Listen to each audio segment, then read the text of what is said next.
Why are everybody's hammies so damn tight?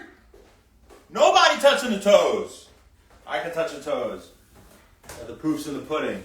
Feels really good. Why are they so tight, and what the hell can I do about that? Every patient that I treat has very tight hamstrings. Well, the body is lazy, right? And you have muscles that have to overcompensate. It's going to use these large muscles instead of these weak little muscles that can't pick up the load of everyday movements. And when we're talking about the large muscles that it's going to use here, we're talking about, of course, the hamstrings, which attach from our pelvis, the ischial tuberosity, come down and attach to our bottom leg bones, the tibia, and one of them on the fibula, be the bicep femoris, if you were curious. Now we have our hip rotators here.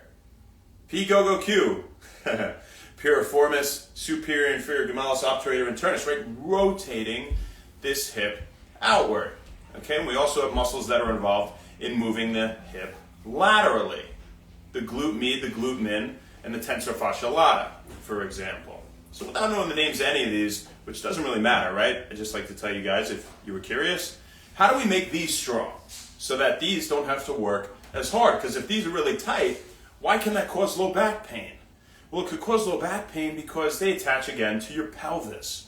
And so they're really tight. And when you're doing everyday movements involving, say, bending forward, for example, now you're going to be rounding your back, and your low back muscles are going to work really damn hard to try to pull you back up, right? So how do we strengthen these here? And why are they really weak in the first place, right? Why are we using these large muscles here, and why are these weak? Well, we don't move sideways all that often, right? And we said that they do that, right? And we don't rotate our hips outward often, right? A lot of stuff is front to back that we do, right? And so we want to make them strong. 2 exercises I'll give you, you could do at home. One is a clamshell. So a clamshell, you're going to lay down on the ground. And so we'll be working the side that's up here. We're going to be working these hip rotators right here. And you're on the side. You be comfortable with your head, really whatever you want to do. You can support it like that or like this, whatever. And your body is pretty straight. Now what you're going to do is you're going to bend your knees so that your hip is coming pretty far up. Not quite to 90 degrees, but just below 90. You're going to then stack your knees and you're going to stack your feet. Now the key here is your feet can't move off of one another. All right? I like to just put this arm here. It keeps my pelvis tilted forward. And what most people do when they do a clamshell is they just try to lift the leg up. That's all well and good. But what's even better than that is trying to kind of roll your leg back. All right? So you're trying to roll it back, and you should feel squeezing in your hip rotators. Right? So let's get these even higher here. And I would like you to probably be further on the ground. I don't want to get my white shirt, whatever. But you could be down here. You could have your elbow under. Your head is further back. We'll do it just to, show you. And you're here, right? So if you're doing it right, you should feel squeezing when you get up through this part right here of your hip/leg. Okay, that's one. Number 2 is a monster walk. Monster walks are fantastic, but they're often done incorrectly. So this one, we're trying to focus in on that glute med, that glute min, that tensor fascia lata, things that move the leg out like this. And here's the catch. They move the leg out, but not as much when it's turned out. Okay, this is more, again, involving some hip flexors here, like a forward motion, right? Because if I stood like this, I'm bringing this leg forward. Well, that's not what we're looking for here. We're looking to have the toes pointed forward. You get in that slight squat stance, right? Keep the back and core nice and strong.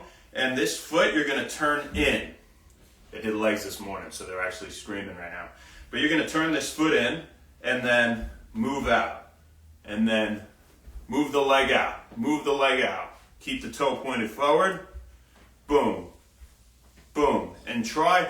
You could do these with a band when you become more advanced, and don't let the knees cave. So what I like to do in people that I train is when they take a step, I like to have them then, when they come in, reset.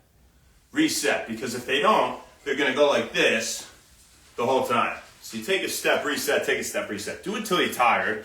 Obviously, if you feel any sharp pain, you probably shouldn't. Right, great, you don't have any other conditions, you probably shouldn't feel any sharp pain doing those. They should be pretty comfortable, but they should be pretty hard because we don't use these little guys as much as we should. That's what we got for you guys. Jared Navola, happy birthday, dude. This one's for you. We're going to not sing that loud because there's someone sleeping. Happy birthday to you. Happy birthday to you. Happy birthday, dear Jared Navola. Happy birthday to you. So many more, brother. I remember us doing a workout here for When Wellness like a year ago. What was that, 2 years ago? It was too long, so we got to hang out. Whatever, catch up. Who do we got out here? Paulie, what's up, man? How you doing, young stud? How you feeling today?